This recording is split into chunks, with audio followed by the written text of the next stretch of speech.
गावन करा के दे सो जइब बिरानी गावन करा के दे सो जइब बिरानी के करप छोड़ी होई के करप छोड़ी होई टूटही पलानी परानी त दोनों के संग रहे के परानी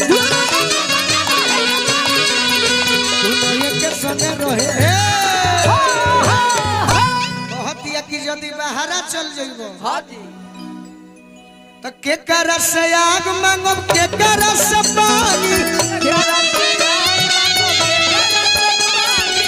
के कर से आग मांगो के कर से पानी के कर से आग मांगो के कर से पानी अखाला ऊंचा गोड़ परी खाला ऊंचा गोड़ परी चढ़नी जवानी पर दोनों एक संग रहे के अरे दोनों एक संग रहे के परानी होइला होइला तो कहत भिखारी सुना होई राजधानी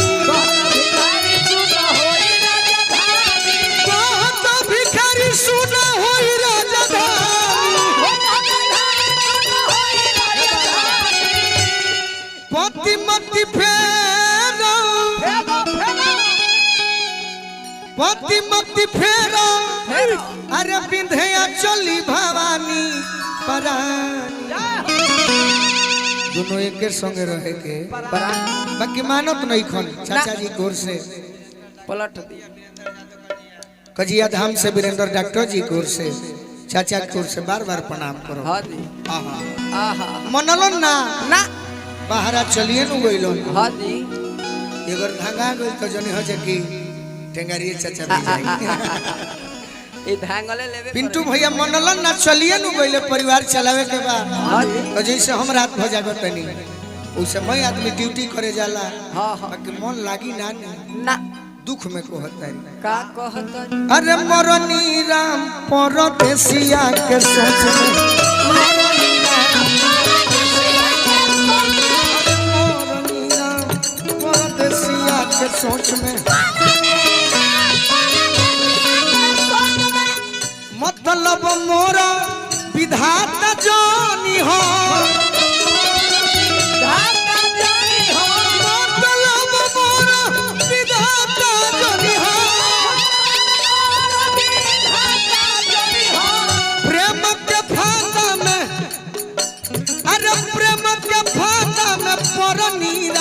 परदेसिया के अरे मरनी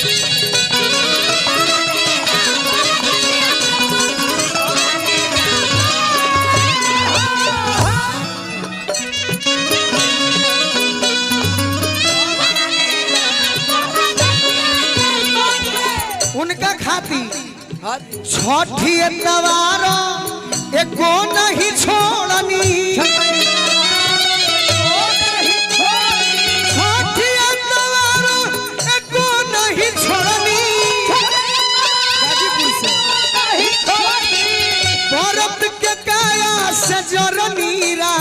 परदेसिया के सोच में मरनी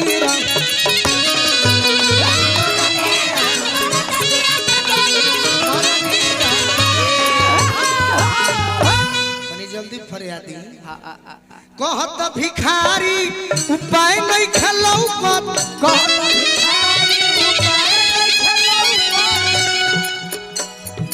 कहत भिखारी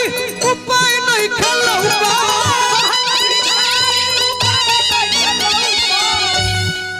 भिखारी उपाय नहीं खेलौ कोटिन जतन के अरे हरनी अरे परदेसिया के सोच में अरे मरनी राम परदेसिया के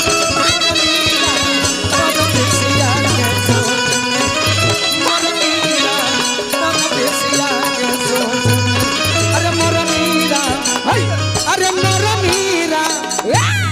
मरनी